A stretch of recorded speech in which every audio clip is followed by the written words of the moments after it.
Hello students, हम लोग numerical discuss कर रहे थे एनसीईआरटी का। और बेसिकली ये चैप्टर 2 है अपना एनसीईआरटी का और क्लास 12 के लिए। तो सेकंड चैप्टर में क्या है, इलेक्ट्रोस्टैटिक पोटेंशियल एंड कैपेसिटेंस। इसका एक्सरसाइज का हम लोग डिस्कशन शुरू करेंगे आज। पहला क्वेश्चन क्या है इसमें, 2.1 है। और पहला क्वेश्चन में क्या है हम लोग वो देख लेते हैं। फर्स्ट क्वेश्चन क्या है एनसीईआरटी का, वो क्वेश्चन क्या है कि गिवन है टू चार्जेस, है ना। पहला चार्ज क्या गिवन है अपने पास, पहला चार्ज गिवन है Q1 is equal to 5 into 10⁻⁻8 coulomb and Q2 कितना अपने पास गिवन है, वो गिवन है -3 इंटू 10⁻⁸ कूलम। तो हमने फटाफट लिख लिया Q1 और Q2 का वैल्यू गिवन है।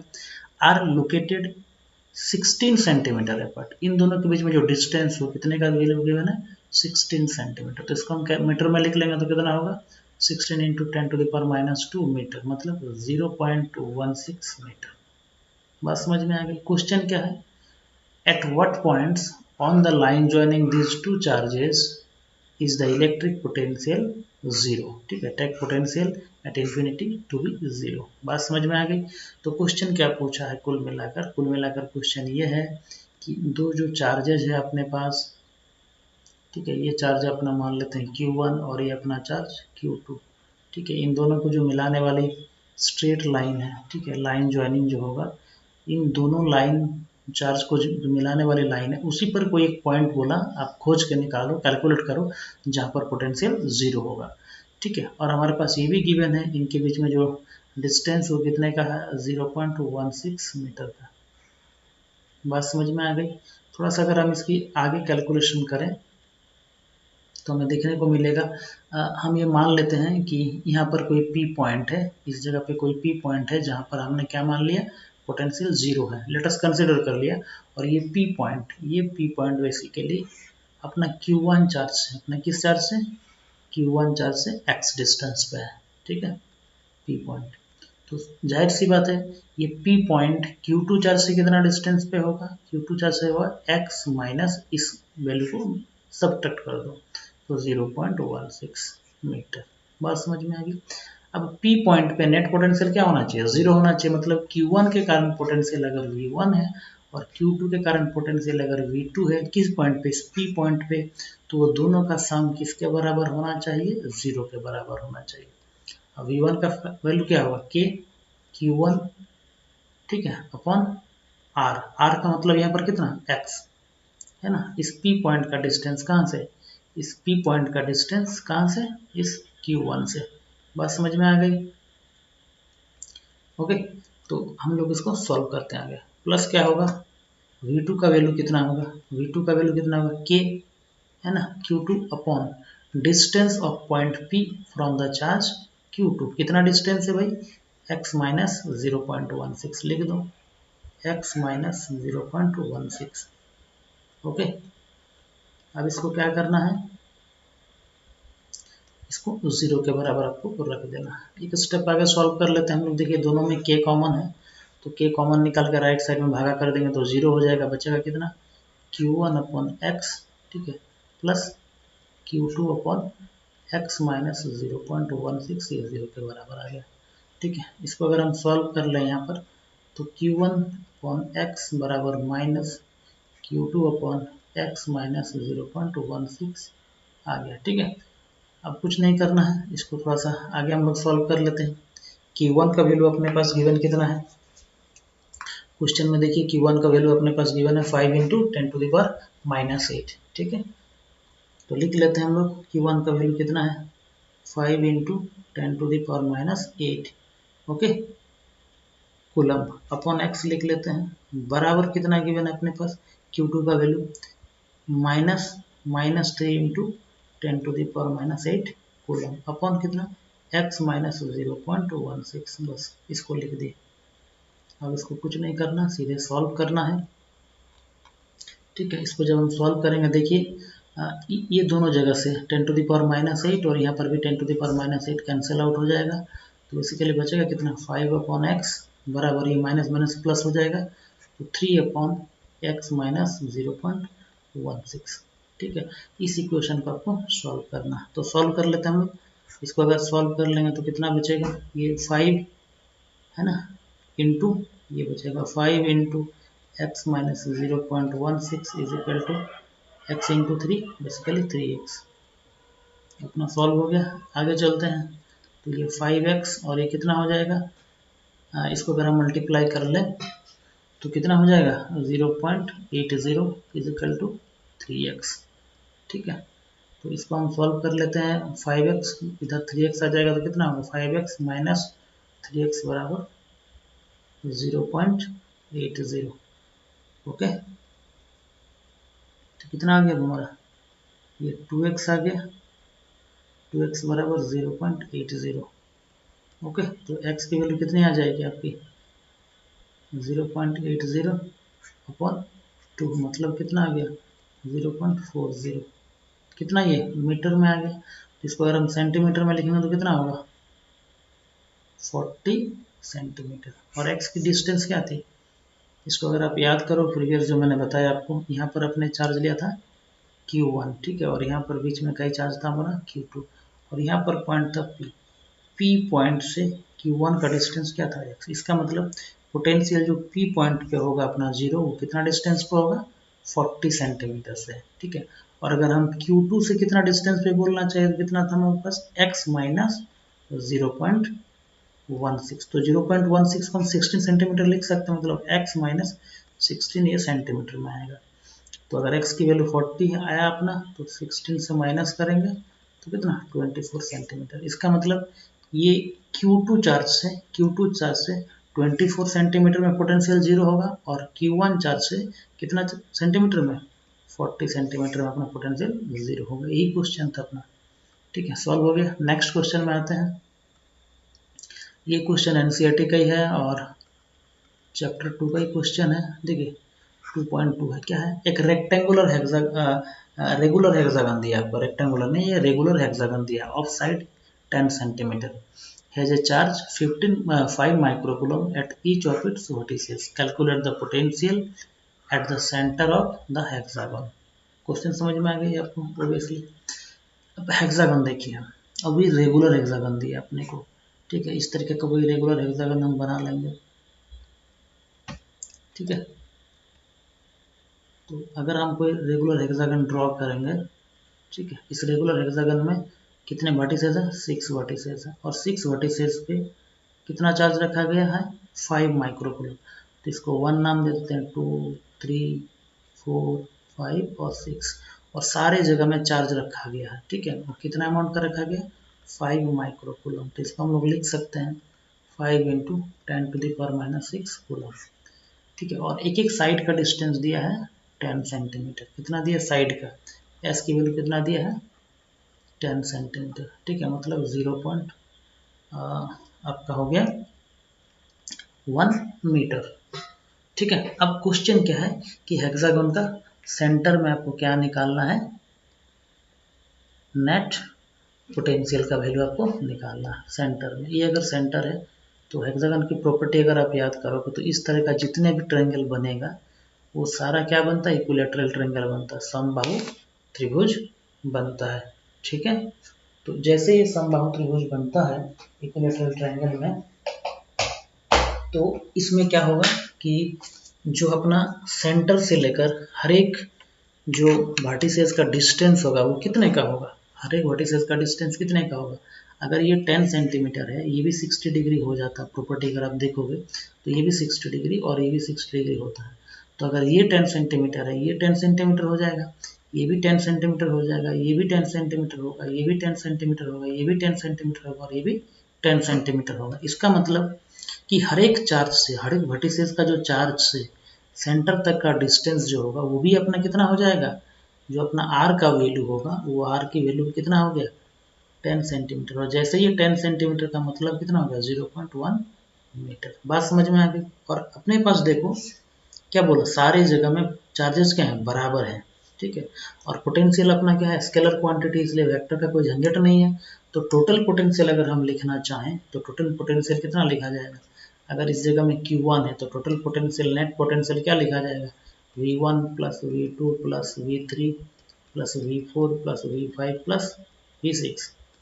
V1 V2 V3 V4 V5 V6 क्या है, ये सारे हैं। V1 क्या है potential due to charge at vertices 1 है ना, एट सेंटर, ठीक है।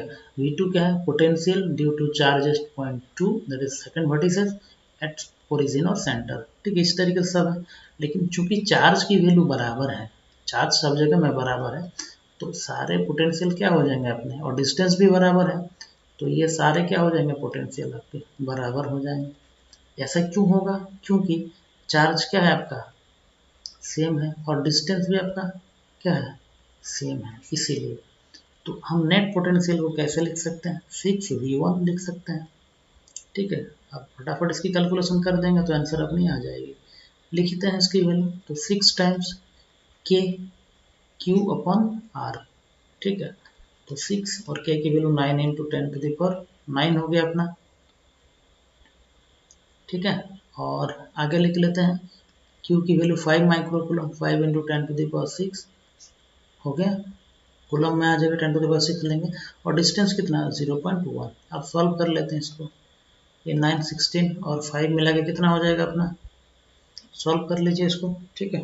ये अपना आ जाता है कितना 270, और ये इस पॉइंट को यहाँ से रिलीज कर देंगे तो यहाँ 10 मल्टीप्लाई हो जाएगा, तो कितना बचेगा, कुल मिलाकर 270, यहाँ हो गया 10, मतलब 10 to the power 10 into 10 to the power minus 6, ये कितना आ गया आपका 270 इंटू 10 टू द पावर 4। अब इसको स्टैंडर्ड फॉर्म में लिखेंगे तो 2.70 इंटू 10 टू द पावर 6 लिखा जा सकता है, कितना हो गया ये, volt. This is the potential due to all charges that is the all are located on the vertices of our regular hexagon, ठीक है। ये जो अपना रेगुलर हेक्सागन था, इसका सारा पॉइंट्स में जो चार्ज था, इस चार्जेस के कारण जो सेंटर में अपना पोटेंशियल होगा, वो पोटेंशियल का वैल्यू ये हो गया कैलकुलेशन के बाद। होप आपको सबको समझ में आया होगा। नेक्स्ट क्वेश्चन आप देखिए, नेक्स्ट क्वेश्चन है 2.3, और ये 2.3 भी एनसीईआरटी का ही क्वेश्चन है। आप लोग चैप्टर 2 का डिस्कशन कर रहे हैं, एनसीईआरटी का डिस्कशन कर रहे हैं, एक्सरसाइज डिस्कशन कर रहे हैं, तो 2.3 का क्वेश्चन क्या है। 2.3 का क्वेश्चन गिवन ये है अपने पास कि दो चार्जेज है, एक का नाम है Q1 बोल देते हैं, ठीक है। नहीं, यहाँ पर क्वेश्चन में ऑलरेडी गिवन है, पॉइंट है, तो क्या है, एक चार्ज है -2 माइक्रोकूलम और दूसरा क्या है -2 microcoulomb placed at points A and B. तो ए पॉइंट पे जो चार्ज उसको हम क्यू ए मान लेते हैं, और 2 माइक्रोकूलम बराबर 2 into 10 to the power minus 6 coulomb. B point में एक चार्ज है, उसको हम लोग क्या नाम दे देते हैं, क्यू बी, और इसकी वैल्यू नेगेटिव 2 माइक्रोकूलम, मतलब -2 into 10 to the power minus 6 coulomb लिख ले। ये दोनों के बीच में जो डिस्टेंस है कितने का है, आर की वैल्यू कितना दिया है 6 सेंटीमीटर, इसको मीटर में लिखना चाहेंगे तो 6 into 10 to the power minus 2 metre बराबर 0.06 मीटर। क्वेश्चन क्या पूछा, identify an equipotential surface of the system. ये जो सिस्टम गिवन है, यहाँ पर एक चार्ज है अपना, और यहाँ पर एक चार्ज है, इसको हम क्यू ए मान लेते हैं, इसको हम क्यू बी मान लेते हैं, ठीक है। और इन दोनों को जो ज्वाइनिंग करने वाला लाइन होगा, ठीक है, ये एक सिस्टम है, इनके बीच में डिस्टेंस कितने का है 0.06 मीटर का। तो क्या बोलेगा, इसी के बीच में इक्विपोटेंशियल सरफेस अब डिफाइन करो जहाँ पर पोटेंशियल जीरो होगा, वो किस जगह पे होगा, इन दोनों चार्ज को ज्वाइनिंग करने वाला लाइन पर। तो हम ये मान लेते हैं इक्विपोटेंशियल सरफेस x डिस्टेंस पे, कहाँ पर Q1 चार्ज, ठीक है। ये कोई पॉइंट है, वो पॉइंट, इस पॉइंट पे हमने ये कंसिडर किया कि इक्विपोटेंशियल सरफेस है।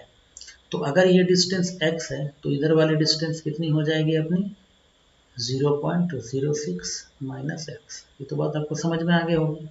तो हम क्या करेंगे, अगर ये पोटेंशियल सरफेस है तो मतलब इस जगह पे क्या होगा, पोटेंशियल जीरो होगा, मतलब V net at O should be equal to क्या होना चाहिए, जीरो होना चाहिए। तो वी नेट एट ओ का मतलब क्या होगा, क्यू ए के कारण एक पोटेंशियल होगा, वी ए होगा कहाँ पर, इस ओ पॉइंट पे, और दूसरा एक पोटेंशियल होगा इस क्यू बी चार्ज के कारण, that is called V B, और दोनों का सम किसके बराबर होना चाहिए, जीरो के बराबर होना चाहिए, बस। अब सारे वैल्यूज को हम लोग डाल देते हैं, सॉल्व कर लेते हैं। वी ए का फॉर्मूला क्या होगा, K Q A upon R, R one इसको हम आर ए मान लेते हैं इस जगह में, ठीक है, और plus K Q B upon R B, ठीक है। Upon R B. यहाँ पर आर ए का मतलब क्या, आर ए का मतलब है डिस्टेंस, है ना, of point O from charge Q है। तो ये वैल्यू कितना होगा, एक्स हमने मान के रखा है, और आर बी का वैल्यू इस क्यू बी से चार्ज का डिस्टेंस कितना है, 0.06 माइनस एक्स। ठीक है, अब देखो इसको 0 के बराबर हम रख देंगे तो दोनों साइड, दोनों में के है तो के कॉमन आ जाएगा दोनों से और बाहर चल जाएगा, और राइट साइड में ले जाके अगर हम उसको डिवाइड कर देंगे तो वो 0 हो जाएगा। ठीक है, तो हमारा क्या आ जाएगा equation, Q A upon R A plus Q B upon R B बराबर 0। ठीक है, इसको ऊपर स्टेप आगे बढ़ा के लिखते हैं हम लोग, और एक स्टेप आगे बढ़ा के लिखेंगे तो अपना इक्वेशन क्या आ जाएगा, Q A upon R A बराबर Q B upon minus Q B upon R B, और सारे वैल्यूज डाल देते हैं। क्यू ए का वैल्यू अपने पास केवल कितना है, 2 माइक्रोकूलम, मतलब कितना हो गया 2 इंटू 10⁻⁻6 कूलम, अपॉन आर ए का वैल्यू कितना हो गया अपने पास, जो पहला हमने मान के रखा था एक्स। ठीक है, और क्यू बी का वैल्यू माइनस था, -2 इंटू 10⁻⁻6 कूलम हमने लिख के रखा था। आर बी का डिस्टेंस कितना हो जाएगा 0.06 माइनस एक्स। अब देखो ये वैल्यू और ये वैल्यू सेम है, माइनस माइनस प्लस हो जाएगा, खत्म हो गया, तो बचा कितना 0.06 माइनस एक्स बराबर एक्स। इसको सॉल्व करेंगे तो 2x बराबर कितना आएगा 0.06। बात समझ में आ गई, ओके। तो अगर हम इसको लिखना चाहेंगे तो कैलकुलेशन करके देखिए, x की वैल्यू कितनी आ जाएगी, यहाँ से दिख रहा होगा आपको, x की वैल्यू आएगी 0.03 मीटर। बात समझ में आ गई। इसका मतलब जो अपने पास कंसेप्ट था, ये जो अपना एक चार्ज था इधर, यहाँ पर हमने क्यू ए माना था और यहाँ पर हमने क्यू बी माना था। ठीक है, और ये डिस्टेंस था x, मतलब यहाँ से यहाँ तक का डिस्टेंस कितना हो गया अपना 0.3 मीटर, मतलब, और ये पूरा कितना था अपना, ये पूरा अपना था 0.06 मीटर। ठीक है, तो सीधी सी बात है हाफ में हो गया कुल मिलाकर, तो इधर वाले डिस्टेंस कितना हो गया 0.03 मीटर। इसी जगह पर एक इक्विपोटेंशियल सरफेस बनेगा जहाँ पर अपना पोटेंशियल क्या होगा, 0 होगा। ठीक है, तो यहाँ पर कोई भी एक सरफेस हम लोग बना सकते हैं, बेसिकली ये प्लेन सरफेस बनेगा, इस तरीके से कोई एक सरफेस होगा इसी पॉइंट पर। ठीक है, जिस सरफेस पे क्या होगा अपना पोटेंशियल 0 होगा। बात समझ में आ गई, इसी जगह पे पोटेंशियल अपना क्या होगा 0 होगा इस सरफेस पर, और ये इक्विपोटेंशियल सरफेस होगा। बी नंबर क्वेश्चन इसमें पूछा गया था कि इलेक्ट्रिक फील्ड का डायरेक्शन क्या होगा। तो कॉमन सी बात है, चार्ज इधर पॉजिटिवली है राइट साइड में ए में, तो ए टू बी होगा इलेक्ट्रिक फील्ड का डायरेक्शन। ठीक है, नेक्स्ट क्वेश्चन हम लोग देखते हैं। नेक्स्ट क्वेश्चन क्या है अपना, इस क्वेश्चन में गिवन है कि एक स्फेरिकल कंडक्टर है, क्या है, एक स्फेरिकल कंडक्टर है, ऐसा कोई एक स्फेरिकल कंडक्टर, इसका रेडियस हम आर मान लेते हैं। गिवन है कि एक स्फेरिकल कंडक्टर है, उसका रेडियस कितने का दिया है, आर दिया है 12 सेंटीमीटर, मतलब 0.12 मीटर। सीधे सीधे इसमें चार्ज का वैल्यू भी दिया है, कितना चार्ज दिया है इसमें 1.6 इंटू 10⁻⁷ कूलम। इसमें जो चार्ज दिया है कितना दिया है 1.6 इंटू 10⁻⁷ कूलम, लेकिन जो चार्ज दिया है ये सरफेस में रिसाइड्स करेगा। क्यों सरफेस में रिसाइड्स करेगा, क्योंकि ये कंडक्टर है, कंडक्टर की प्रॉपर्टी क्या है, क्योंकि कंडक्टर सारे चार्ज को अपना सरफेस में रिसाइड्स कर देता है। ठीक है, what is the electric field, question A number पूछा है, what is the electric field inside the conductor, मतलब इनसाइड द सरफेस। तो चूंकि अंदर में कोई चार्ज है नहीं, चार्ज 0 है, मतलब चार्ज इनसाइड क्या हो गया अपना 0 हो गया, इसलिए इलेक्ट्रिक फील्ड भी इनसाइड में क्या हो जाएगा 0 हो जाएगा। पहला आंसर हो गया। बी नंबर में आइए, just outside to the sphere, just outside to the sphere का मतलब हो गया कि रेडियस पर, जस्ट रेडियस पर, रेडियस पार करके। तो हमको पता है रेडियस गिवन है क्या 12 मीटर अपने पास है, 12 सेंटीमीटर। ओके, तो हम इसको निकाल लेंगे, किसकी वैल्यू, इलेक्ट्रिक फील्ड की वैल्यू होती है के क्यू अपॉन आर स्क्वायर। तो लिख लेते हैं के की वैल्यू 9 इंटू 10⁻⁴, फिर इस पर बात हो रही है, चार्ज की वैल्यू अपने पास गिवन है 1.6 इंटू 10⁻⁷ कूलम। डिस्टेंस की फॉर्मूला कितनी हो जाएगी, वैल्यू कितनी हो जाएगी 12 सेंटीमीटर, मतलब 0.12 मीटर की होल स्क्वायर। आप इसको देखो, इसको बस हमें कैलकुलेशन कर लेना है। अगर इसको हम कैलकुलेशन कर लेंगे तो 9 इंटू 1.6, ठीक है, पॉइंट का जो खेल है सबको हम पहले निकाल देते हैं, इसको हटाने के लिए यहाँ 10 करना पड़ेगा, ठीक है, तो इधर आप इसको कैलकुलेट कर लेते हैं। तो 9 इंटू 16 हो जाएगा अपना कितना, 144 है ना, और ये 10 टू द पावर 9 और 10 टू द पावर -7 मिलकर हो जाएगा 10 टू द पावर 2। नीचे आ जाइए, ये आ गया 0.12 की होल स्क्वायर करोगे तो कितना बचेगा, 0.0144। इसको अगर लिखना चाहोगे तो 144 इंटू 10 टू द पावर -4 भी आप लिख सकते हो। इसको मैं सीधे लिख देता हूँ, 144 इंटू 10 टू द पावर -4 और फिर 10 मल्टीप्लाई में था, ये दोनों कैंसिल होगा। इसको इसके साथ करोगे तो यहाँ पर -3 बचेगा, और ये -3 को ऊपर ले जाओ तो +3, मतलब 10 टू द पावर 5 न्यूटन पर कूलम। ये अपना आंसर हो गया। नेक्स्ट और एक क्वेश्चन पूछा है इसमें कि भाई ऐसा होगा कि एक डिस्टेंस दिया है r दिया है, ठीक है, 18 सेंटीमीटर में इलेक्ट्रिक फोर्स की वैल्यू कितनी होगी।